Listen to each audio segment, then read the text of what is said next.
आज हम महाभारत के एक बहुत ही दिलचस्प पहलू पर गहराई से बात करने जा रहे हैं। कृष्ण की भावनात्मक बुद्धिमत्ता। हाँ बिल्कुल, ये एक ऐसा विषय है जिस पर अक्सर बात होती है, लेकिन शायद इस नजरिए से कम। सही कहा। हमारे पास जो सामग्री है उसमें कुछ लीक और नोट्स हैं जो इस बात पर रोशनी डालते हैं कि कृष्ण किस तरह न केवल अपनी बल्कि दूसरों की भावनाओं को भी समझते थे और कंट्रोल भी करते थे। हाँ, और सिर्फ समझना या कंट्रोल करना नहीं, बल्कि कैसे इस समझ का इस्तेमाल उन्होंने मुश्किल सिचुएशंस को संभालने में किया, बातचीत को दिशा देने में। एग्जैक्टली तो हमारा मकसद है इन स्रोतों के जरिए ये समझना कि कृष्ण ने द्रौपदी, अर्जुन और यहाँ तक कि दुर्योधन जैसे बिल्कुल अलग किरदारों की भावनाओं को कैसे पहचाना। हाँ, और उनके साथ व्यवहार करते समय अपनी प्रतिक्रियाओं को कैसे ढाला, ये महत्वपूर्ण है। तो चलिए देखते हैं ये स्रोत हमें क्या बताते। शुरुआत में ही ये स्रोत इस बात पर जोर देते हैं कि कृष्ण की ये जो भावनात्मक समझ थी ये सिर्फ महसूस करने तक नहीं थी। नहीं, बिल्कुल नहीं। ये एक सोची समझी रणनीति थी एक तरह से। हाँ, ऐसा लगता है कि उनकी काबिलियत दूसरों की भावनाओं को, जैसे द्रौपदी का वो गहरा दुख, अर्जुन की उलझन या फिर दुर्योधन का अहंकार, इनको भांपकर उसी के हिसाब से अपना रवैया तय करने में थी। हाँ, और इन स्रोतों को देखते हुए एक पैटर्न साफ उभरता है।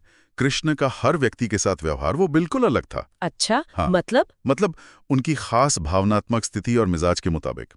इन नोट्स में ये बात दिलचस्प तरीके से सामने आती है कि कोई एक फॉर्मूला नहीं था उनके पास। हाँ, समझी। जैसे द्रौपदी के साथ जो दृष्टिकोण था वो अर्जुन या दुर्योधन के साथ बिल्कुल नहीं चल सकता था। बिल्कुल बिल्कुल। जैसे द्रौपदी के अपमान वाली घटना को ले, कौरव सभा में जो हुआ, उसके बाद स्रोत बताते हैं कि कृष्ण ने सिर्फ हमदर्दी नहीं जताई। नहीं, उससे कहीं ज्यादा था। उन्होंने द्रौपदी को एक गहरा भावनात्मक संबल दिया, उसकी पीड़ा को पूरी तरह स्वीकार किया, और सबसे जरूरी, न्याय दिलाने का ठोस वचन भी दिया, है ना?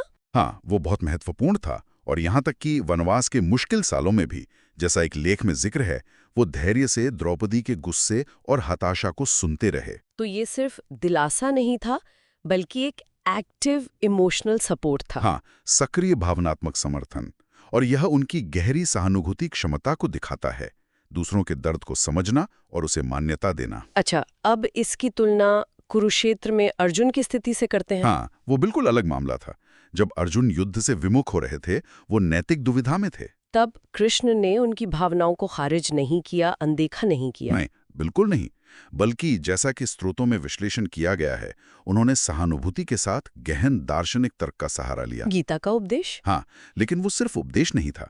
यहाँ दोस्ती और विश्वास का आधार बहुत मजबूत था, जिसने अर्जुन को निराशा से कर्म की ओर मोड़ने में मदद की।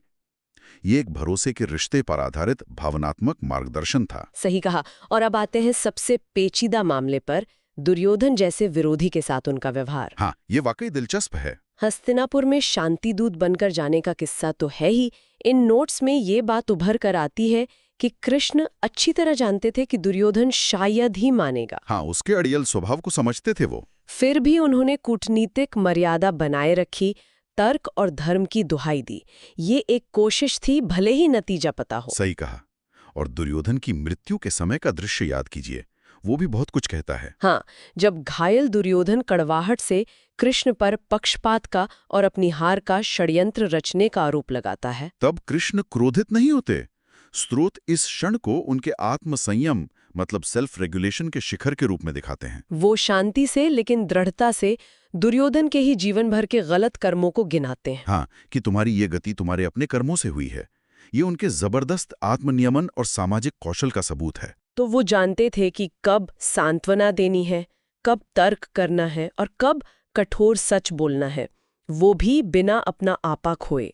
बिल्कुल, एकदम सही। तो इसका मतलब ये हुआ कि इन स्रोतों के अनुसार कृष्ण की भावनात्मक बुद्धिमत्ता कई हिस्सों से मिलकर बनी थी। सहानुभूति, हाँ, दूसरों की भावनाओं को गहराई से समझना, आत्मनियमन यानी अपनी प्रतिक्रियाओं पर नियंत्रण रखना, सही, सामाजिक कौशल अलग अलग लोगों और स्थितियों के अनुसार व्यवहार करना, हाँ, और दूसरों को प्रेरित करने की क्षमता, खासकर मुश्किल वक्त में। निश्चित रूप से। और इन स्रोतों से जो मुख्य बात निकलती है वो ये है कि ये सारी क्षमताएं सिर्फ व्यक्तिगत संबंधों तक सीमित नहीं थी। अच्छा, हाँ, इन्होंने कृष्ण को पांडवों जैसे साथियों के साथ मजबूत रिश्ते बनाने, संकट के समय उनका मार्गदर्शन करने और रणनीतिक रूप से संघर्षों का प्रबंधन करने में मदद की। तो ये सिर्फ भावनाओं का खेल नहीं था। नहीं, बिल्कुल नहीं। ये व्यक्तियों को उनके भावनात्मक और मनोवैज्ञानिक स्तर पर समझने की क्षमता थी और फिर उस समझ का इस्तेमाल धर्म स्थापना के बड़े लक्ष्य के साथ संरेखित करना था। हर बातचीत, हर सलाह एक बड़े उद्देश्य का हिस्सा थी। तो हमने देखा कि कैसे इन स्रोतों के विश्लेषण के अनुसार कृष्ण ने महाभारत के इतने उलझे हुए भावनात्मक माहौल में अपनी भावनात्मक बुद्धिमत्ता का रणनीतिक इस्तेमाल किया। हाँ, जिससे उन्हें घटनाओं के रुख को मोड़ने में असाधारण सफलता मिली। कौन क्या महसूस कर रहा है और क्यों, ये समझना उनके हर कदम का अहम हिस्सा था। और ये हमें सोचने पर मजबूर करता है, जैसा कि इन स्रोतों को पढ़कर महसूस होता है। हाँ, कि आज की दुनिया में चाहे वो लीडरशिप की भूमिका हो, हमारे आपसी रिश्ते हों या फिर मुश्किल हालात का सामना करना हो, दूसरों की भावनात्मक स्थिति को बारीकी से समझने और उसी के अनुसार अपनी प्रतिक्रिया तय करने की ये क्षमता कितनी जरूरी हो सकती है। बिल्कुल। सिर्फ भावनाओं को महसूस करना नहीं, बल्कि उन्हें समझना और उस समझ को सही दिशा में इस्तेमाल करना, शायद यही असली कला है। इस पर विचार किया जा सकता है।